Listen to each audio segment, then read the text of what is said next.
Hey everyone, and welcome to This Explainer. If you're the kind of person who just loves to cut through the noise and get straight to the heart of the matter, well, you are in exactly the right place. Today, we're looking at a pretty fascinating framework for how we construct our lives. Think about how a building is made, right? You don't start with a decorative trim, you start with a solid blueprint and you pour a foundation. So today, we're going to map out the blueprint for building a highly sustainable, truly fulfilling life. And the secret to all this structural integrity? It's actually about prioritizing yourself. Now, I know that sounds completely contrary to what we're usually taught, but as we're about to see, it's really the only way to build a life that stands the test of time. So let me ask you, are you solving everyone else's problems? Like, be totally honest here. How much of your day is actually spent putting out fires that you didn't even start? We've got this pervasive societal myth that putting yourself first is inherently selfish, that the ultimate virtue is to just endlessly extend yourself for other people. But when you're constantly acting as the emergency response team for everyone else's life, your own life begins to fall into disrepair. You just end up overextended, totally exhausted, and fundamentally compromised. Okay, let's dive into this. The source material hits us with this core thesis right out of the gate. It's essential to prioritize our own problems and goals. Notice it doesn't say it's a nice suggestion. The source identifies this as an absolute necessity. This is literally the cornerstone of our architectural build today. If we want to construct a life that's useful and productive, we've got to start by looking inward. We have to address our own construction site before we go volunteering at someone else's. So, to understand how this actually works, we need to look at the very bedrock of our structure. Section 1. The foundation. Self-preservation. The text defines self-preservation as the paramount requirement of well-being, but the absolute crucial part of this definition is that it means addressing our own issues to ensure we are in a better position to help others. I mean, this totally flips the script on that selfishness myth we just talked about. Self-preservation isn't about ignoring people in need. Actually, scratch that. It's the exact opposite. It's the crucial first step that actually enables us to support others effectively. If your foundation is crumbling, you can't provide shelter for anyone else. By securing your own structural integrity first, you're upgrading your capacity to be a reliable source of support. So once that foundation is poured and set, we move to the framework. Let's look at the load-bearing walls. Section 2. Walls of efficiency and growth. And this brilliantly illustrates the day-to-day reality of where we actually spend our energy.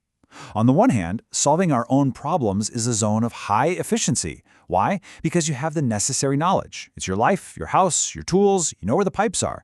But look at the flip side, solving others' problems. The source material points out that spending time on problems that aren't our own is incredibly inefficient. Basically, we frequently lack the necessary resources or the contextual knowledge to solve them well. It's kind of like walking into a stranger's house in the pitch dark and trying to fix their electrical wiring. You're wasting time, and honestly, you might just make it worse. Furthermore, addressing our own challenges leads to significant personal development. This is huge. When we constantly focus on fixing other people's stuff, we actively rob ourselves of the resistance training required for our own growth. The challenges you face in your own life, they're custom-built to force you to evolve, to learn new skills, to mature. If you avoid your own issues by constantly distracting yourself with everyone else's, your personal development just stalls out. Your walls never go up. So we have our foundation of self-preservation and our walls of efficiency and growth. Now we need a roof. We need protection from the elements. Section 3. Escaping the burnout trap. Now, what's really interesting here is how stark the reality of overextension truly is. Just think about this energy distribution. If you're pouring, say, 90% of your energy into overextending for others, you are left with a measly 10% for your own productivity and your own life goals. The source warns us directly about this. Trying to solve everyone else's problems inevitably leads to burnout and a massive drop in productivity. A roof protects the interior of the house from a storm, right?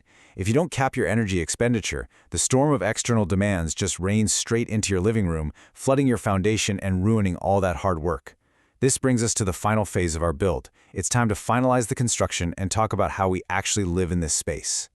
Section 4. Striking a sustainable balance. Let's move to how this all builds together into one cohesive strategy. We've got 4 main pillars here. 1. Self-preservation. Recognizing our well-being is paramount.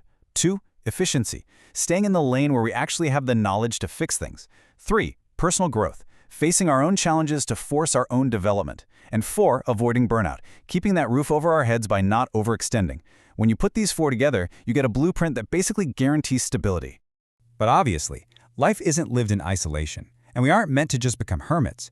We have to strike a balance. It's about being helpful and supportive on one side, while setting boundaries and prioritizing needs on the other. The source explicitly states that while it's super important to be helpful, it is equally important to set those boundaries. That's the structural integrity of a healthy relationship. I mean, you can have doors and windows to let people in, but you absolutely still need walls and locks to define where your house ends and the outside world begins. And here is the ultimate reward for following this blueprint. By striking a balance between helping others and taking care of ourselves, the source concludes that we can lead a much more fulfilling and sustainable life. Sustainability is absolutely the key word here. A life where you give everything away until you literally collapse is a tragedy, not a triumph. But a life where you build a strong, self-prioritized foundation, that allows you to stand tall, weather the storms, and offer a genuinely stable place of refuge for the people you actually choose to help. So, I want to leave you with this question to chew on as you go through your day. What boundary will you build today? Seriously, what problem will you politely hand back to its rightful owner so that you can focus on laying another brick in your own foundation?